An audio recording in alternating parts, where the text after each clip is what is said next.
Doesn't it look absolutely the picture of harvest and autumn in here? Well, that's exactly what it is.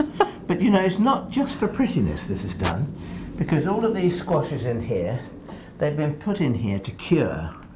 Like a bacon. Like a bacon, no, you don't slice them yet. But no, what you want to get is a hard, tough skin on them so that they will keep throughout the winter months, because they're the kind of vegetables that we're going to be using November, December, January, February, maybe even to March and April if they're good. And the same way with our fruit, you'll see that we've got our pears here. Well, they can come in here and they can stay in here, which is quite a warm atmosphere, and they'll get gradually ripe. As you can see, these apples have done down here, look.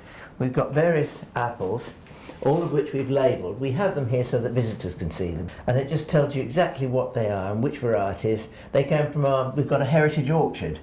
We've got about 70 varieties of apples, and I think it's lovely to see them at this time of the year, see what you get, so you can choose what you'd like to grow in your own house. The tomatoes over here, or some of them are ripe and some of them are still green, but most of the green ones, you'll notice that they've been picked so they're still on the truss, which means that they haven't been damaged in any way, and hopefully they will ripen over the next few weeks and we'll be able to use them. If you don't want to use them in salads when they get to this stage, they're very good in soups and stews and all those kind of things as well, so cook with them. Just experiment and have fun. And you know, some of these apples, I mean, just look at that, isn't it? That is a big beauty. It's got a lovely sort of oily finish, which is what you want on a good fruit like that.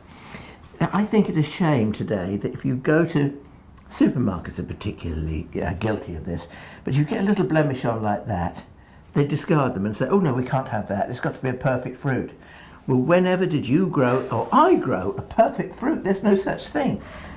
Yes, there is, I've got it in my hand. That's exactly what this is, and you get a lovely apple like that, you know, you can eat it either as an apple pie or an apple crumble or an apple charlotte, whatever you like. Or one of the things I love to do is if I'm cooking pork, for instance, I'd like to slice the apples in rounds, cut the core out and just fry them in a little butter with a little sugar instead of making apple sauce. That's absolutely delish. Oh, it's making me hungry. Again. And they've caused the whole top of that pear to rot.